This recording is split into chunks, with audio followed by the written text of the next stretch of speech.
Hello दोस्तों, smart agriculture classes में आपका स्वागत है। आज जिस टॉपिक पर हम चर्चा करेंगे उस टॉपिक का नाम है पशुओं को दवा देने की विधि या पशुओं को औषधि देने की विधि, method of administration in drugs. हम आपको आज ये सिखाएंगे कि पशुओं को हम दवा कैसे देते हैं। हम ही नहीं, किसान भाई भी दवा दे सकते हैं, प्लस डॉक्टर को भी बुला करके हम लोग जब पशु बीमार पड़ता है तो दवाई दिया जाता है।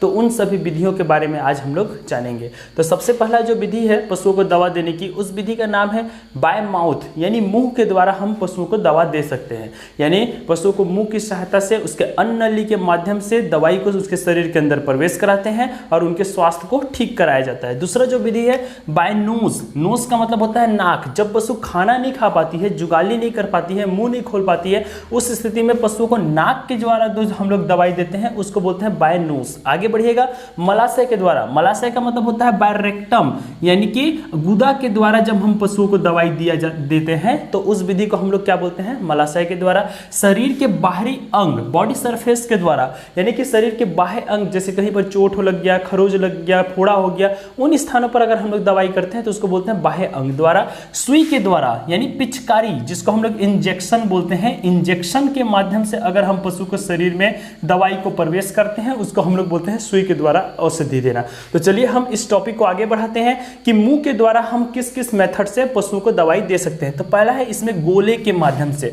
जो घोड़ा वगैरह होते हैं, घोड़ा वगैरह जो होते हैं, घोड़ा, हिन्नी, गधा, ये सब जो पशु होते हैं, उन पशुओं को हम लोग जो मेडिसिन रहता है उसको पीस लेते हैं। पहले पीसने के बाद छोटा छोटा गोला, लड्डू के आकार का गोला बना लेते हैं, उसके माध्यम से हम पशु को जब दवा देते हैं तो उसको बोलते हैं बाय गोले के द्वारा। दूसरा है गोली के द्वारा, जैसे कुत्ता, उसके अलावा आप बिल्ली जानते होंगे, जो छोटे जानवर होते हैं, पालतू जानवर होते हैं, उनको हम लोग टैबलेट के रूप में, गोली को थोर्स रूप में जब हम पशु को खिलाते हैं तो उसको बोलते हैं गोली के द्वारा। कैप्सूल के द्वारा, जो खाने में अच्छा नहीं लगता है, मतलब स्वादहीन रहता है, कड़वा लगता है, उसको हम लोग एक प्रकार के रैपर में पैक कर करके जो गल जाए, मतलब गलने वाले रैपर में पैक करके अगर हम लोग पशु को दवाई देते हैं तो उसको बोलते हैं कैप्सूल के द्वारा। चूर्ण के द्वारा, यानी कि पाउडर रूप में अगर हम पशु को कोई भी दवा खिलाते हैं, वो डस्ट रूप में रहता है, उसको हम लोग बोलते हैं चूर्ण के द्वारा। चटनी के द्वारा, चटनी का मतलब ये होता है कि जो पाउडर रहता है उसमें हल्का पानी लगा देते हैं और पानी लगाने के बाद हाथ में रख करके पशु के जीभ में, जो मुख के अंदर जो जीभ रहता है, वो जीभ में घिस देते हैं। तो चटनी के माध्यम से, यानी कुछ लिक्विड और तरल पदार्थ दोनों के कॉम्बो के रूप में जब हम दवाई देते हैं तो उसको बोलते हैं चटनी के रूप में। द्रव के रूप में हम पानी को घोलते हैं, पानी में हम लोग दवाई को घोल लेते हैं और पशु के मुख में उसको डाल देते हैं। किसी बॉटल के द्वारा, किसी भी बॉटल या थर्मस के द्वारा हम लोग पशु के शरीर में जब हम लोग दवाई को प्रवेश करते हैं तो उस विधि को हम लोग बोलते हैं द्रव के द्वारा पशुओं को दवा देने की विधियां। आगे बढ़िएगा, बाय नोज के द्वारा। बाय नोज मतलब होता है नाक के द्वारा पशुओं को दवाई देनी। यानी ये स्थिति तब आती है जब पशुओं को खाना खाने में असमर्थता होती है, यानी कि बहुत कम खाना खाते हैं, मतलब मुंह नहीं खोल पाते हैं, जुगाली करने में असमर्थ हो जाते हैं। उस स्थिति में हम पशुओं को जब दवा देते हैं तो उसको बोलते हैं बाय नोज के द्वारा। इसमें हम लोग नेजल डॉज का प्रयोग करते हैं। नेजल डॉज का मतलब ये होता है, एक पाइप होता है, एक पाइप जो होता है उसका संबंध जो होता है नाक से लेकर पेट तक रहता है। नाक के साथ से हम लोग पाइप को मुख के अंदर प्रवेश करा देते हैं और पाइप को जब मुख के अंदर प्रवेश कराते हैं तो इसी में मेडिसिन को, औषधि को हम लोग, जैसे जो खाना रहता है पशुओं को, उसको द्रव रूप में जो रहता है सूप वगैरह, उन सूप को हम नाक के सहायता से शरीर के अंदर प्रवेश कराते हैं ताकि पशु को प्रोटीन मिले, उसको खाना मिले और पशु जिंदा रह सके।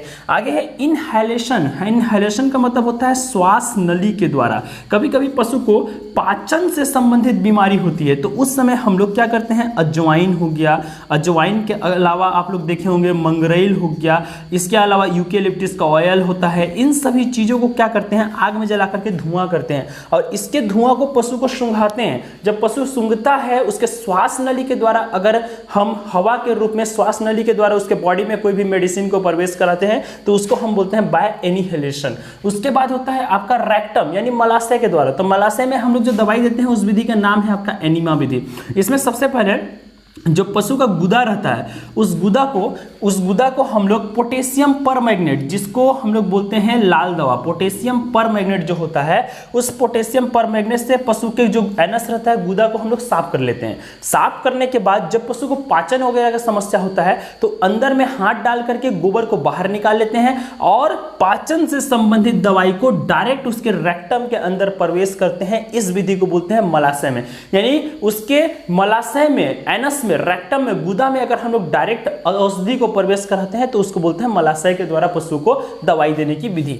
आगे बढ़िएगा, शरीर के बाह्य अंग। शरीर के बाह्य अंग यानी होता है बॉडी सरफेस, उसके हाथ, नाक, मुंह, पैर जो पशु के होते हैं, उन सभी भागों में अगर कुछ नुकसान पहुंचता है, चोट खरोच वगैरह कुछ लगा रहता है, तो उसमें जब हम लोग दवाई देते हैं तो उस विधि को बोलते हैं शरीर के बाह्य अंग के द्वारा दवाई देना। इसमें सबसे पहला होता है पुलटिस बांधना। पुलटिस का मतलब आप समझ लीजिए पट्टी बांधना। कहीं पर पशु का कट गया तो कट जाने की स्थिति में हम पशु के शरीर के ऊपर हिमेक्स नामक मरहम लगाएंगे। मरहम का नाम आपको मैं बता रहा हूं, हिमेक्स नाम से मार्केट में मिलता है। इसमें यूकेलिप्टिस का तेल, अंडी का तेल, उसके अलावा हल्दी, इन सभी चीजों के समावेश से एक मरहम बनाया जाता है। उस मरहम को लगाकर घाव को भर देता है, मरहम को लगा करके पट्टी बांध देते हैं। तो उस विधि को हम लोग क्या बोलते हैं? पुलटिस बांधना। सेकाई करना, कभी कभी पशु का कोई अंग सूज जाता है, जैसे गर्दन सूज गया, उसके अलावा उसका जो सामने का पैर रहता है उसके साइड का भाग सूज गया, तो सूज जाने की स्थिति में हम लोग क्या करते हैं? पानी गर्म कर लेते हैं या बर्फ कर लेते हैं। तो बर्फ से पानी गर्म करके इन सभी चीज से जब हम सेकाई करते हैं तो उसको बोलते हैं सेकाई करना।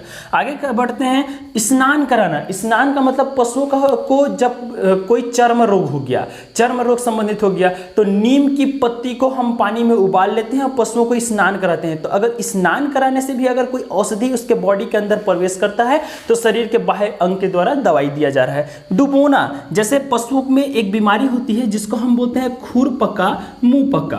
अब खुरपक्का मुंह पक्का अगर ये बीमारी है तो पशु के खुर में भी होगा। पशु के पैर में कीड़े हो जाते हैं, तो जब कीड़ा हो जाएगा तो कीड़ा से बचाने के लिए हम लोग आसपास के एरिया में छोटा सा कीचड़ करते हैं, मिट्टी को कीचड़ कर देते हैं। तो मिट्टी को जब कीचड़ कर लेंगे तो उसमें एक दवाई मिला देते हैं, पोटेशियम परमैंगनेट वगैरह। पोटेशियम परमैंगनेट जब रहेगा तो उस कीचड़ में पशु के खुरों को डुबो कर रखा जाता है, यानी कि उनको उसी में बांध दिया जाता है। तो डूब करके जो उसका कीड़ा रहता है वो क्या होता है? मर जाता है। तो अगर ये स्थिति आता है तो उसको बोलते हैं डुबा करके शरीर के बाह्य अंग से दवाई देना। आगे बढ़िएगा, लेप लगाना। लेप लगाना का मतलब होता है जो औषधि है वो बॉडी सरफेस के ऊपर लगा देना। कहीं पर चोट लगा है, खरोच लगा है तो मरहम इत्यादि को लेप लगा दीजिए, या फुंसी फोड़ा ये सब हुआ है, खून निकल रहा है, वहां पर किसी दवाई का लेप लगा दीजिए, तो शरीर के बाहरी अंग से क्या जा रहा है? मेडिसिन जा रहा है। आगे बढ़िएगा, इंजेक्शन के द्वारा। इंजेक्शन को हम लोग बोलते हैं सुई। इसके अलावा हम एक और नाम से जानते हैं, पिचकारी के नाम से भी हम लोग इसको जानते हैं। तो पिचकारी के नाम से जानते हैं। तो पशु की जो बाहरी त्वचा होती है, जैसे चमड़ी, बाह्य चमड़ी, जो कुत्ते वगैरह होते हैं, बिल्ली वगैरह होते हैं, उनके बाहरी त्वचा में हम इंजेक्शन से दवाई को शरीर के अंदर प्रवेश कराते हैं तो उसको बोलते हैं त्वचा से मेडिसिन को अंदर करना। मांसपेशियों को, यानी कि पशुओं के जिन स्थान पर मांस पाया जाता है, जैसे गाय होता है, गाय में जो मांस वाले स्थान होते हैं, मांस वाले जो स्थान होता है वो होता है गाय का गर्दन, गाय का कमर और पीछे का हिस्सा, जांग वाला हिस्सा। जहां पर मांस पाया जाता है वहां पर दवाई इंजेक्शन को इंजेक्ट करते हैं और बॉडी सरफेस में जो भी बीमारी हो, दर्द का, बुखार का, एंटीबायोटिक का, वैक्सीन हो, इन सभी चीज को हम लोग बॉडी के अंदर प्रवेश करा देते हैं। तो उसी को बोलते हैं मांसपेशियों के द्वारा दवाई को अंदर प्रवेश कराना। धमनियों के द्वारा, धमनी का मतलब होता है नस, जो मुख्य नस जिसमें शुद्ध नस, जिसमें शुद्ध रक्त बहता है। तो जो गाय रहते हैं, गाय के अंदर जो धमनी पाई जाती है उस धमनी को बोलते हैं जुगुलर धमनी।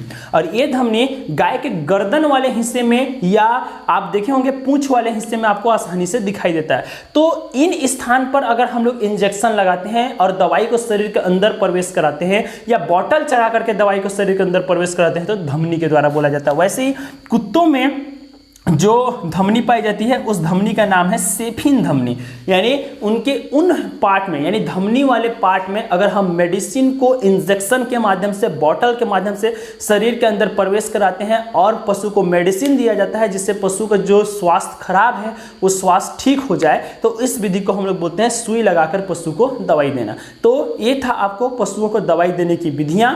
उम्मीद करूंगा आपको वीडियो पसंद आएगा। बहुत बहुत धन्यवाद।